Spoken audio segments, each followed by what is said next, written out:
নমস্কার বন্ধুরা, সঞ্চয়িতার ছোট্ট রান্নাঘরে আপনাদের সকলকে স্বাগত। আবার নতুন একটা রেসিপি নিয়ে চলে আসলাম। আজকে চিংড়ি মাছ দিয়ে কাটোয়ার ডাঁটা রান্না করে দেখাবো। অনেক সময় বাচ্চারা কোনো রকম সবজি খেতে চায় না, আবার অনেক বড়রাও এমন আছেন যারা সবজি খেতে চান না। তারা এই রেসিপিটা খেলে বারবারই খেতে চাইবে।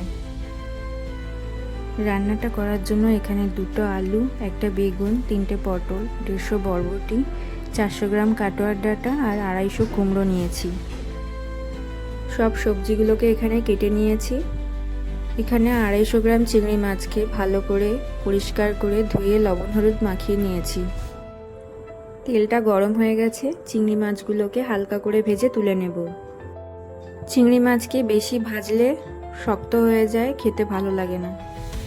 মাছটা ভাজা হয়ে গেছে, এবার তুলে নেব। এবারে মাছ ভাজা তেলের মধ্যেই 1/2 চা চামচ কালো জিরে আর একটা শুকনো লঙ্কা ফোড়ন দেব। ফোড়নটাকে কিছু সেকেন্ড ভেজে নেওয়ার পর কেটে রাখা সবজিগুলোকে দিয়ে দেব।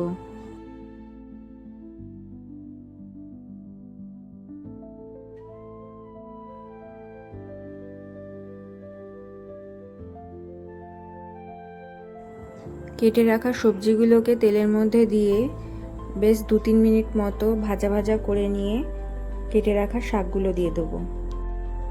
আর এখন আমি এখানে বেগুনটা দেব না, বেগুনটা কিছুক্ষণ পরে দেব।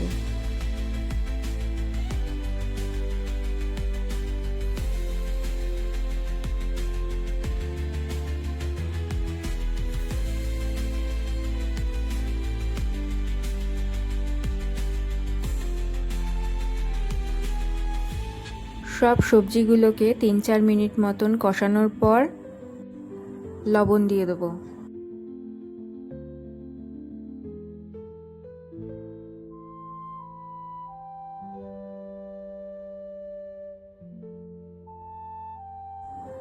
লবণটা সবজির সাথে ভালো করে মিশিয়ে নিয়ে ঢাকা দিয়ে দেবো।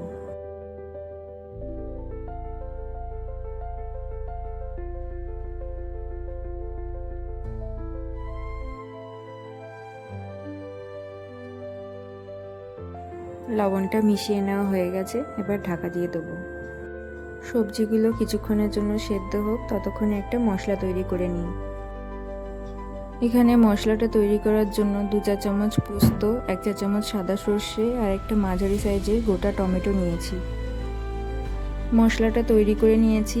এদিকে সবজিগুলোও কিছুটা নরম হয়ে গেছে, এবার মশলাটা দিয়ে কষিয়ে নেব।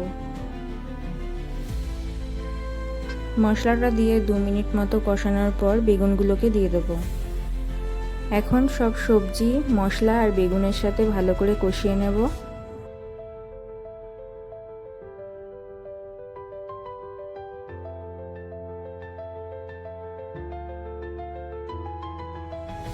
সব সবজিগুলো 2-3 মিনিট মতো কষিয়ে নিয়েছি, এবার ঢাকা দিয়ে দেব। সবজিটা 3-4 মিনিট মতো ঢাকা দিয়ে রেখেছিলাম, বেগুনগুলোও সেদ্ধ হয়ে গেছে।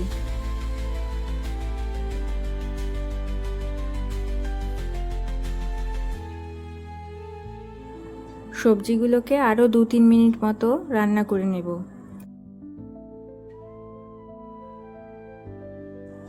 এখন সবজির মধ্যে পরিমাণ মতো হলুদ দিয়ে দিচ্ছি।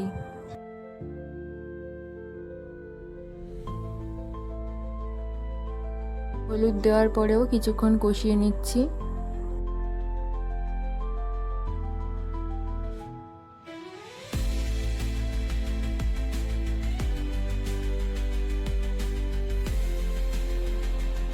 তিন 4 মিনিট মতো কষিয়ে নিয়েছি, এবার ভেজে রাখা চিংড়ি মাছগুলো দিয়ে দিচ্ছি।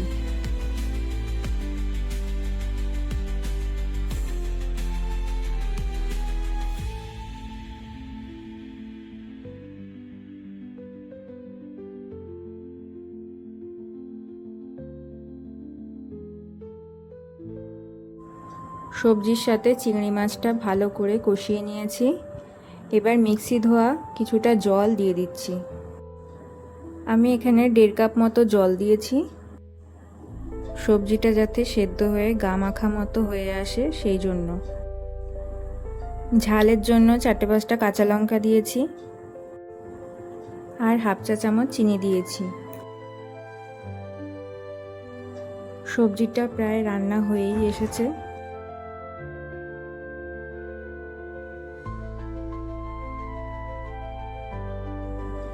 এই সময় আমি একটু ঢাকা দিয়ে দিয়ে রান্না করেছি।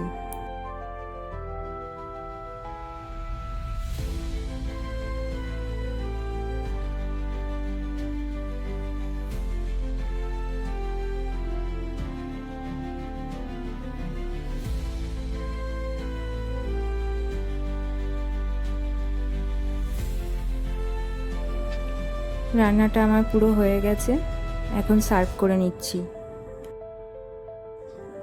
রান্নাটা আপনাদের কেমন লাগলো অবশ্যই কমেন্ট করে জানাবেন। ভালো লাগলে শেয়ার করে দেবেন আর সাবস্ক্রাইব করে পাশে থাকবেন। আপনাদেরকে পাশে পেলে আমি আরও সুন্দর সুন্দর রেসিপি আপনাদের সঙ্গে শেয়ার করতে পারবো। সকলে ভালো থাকবেন, সুস্থ থাকবেন।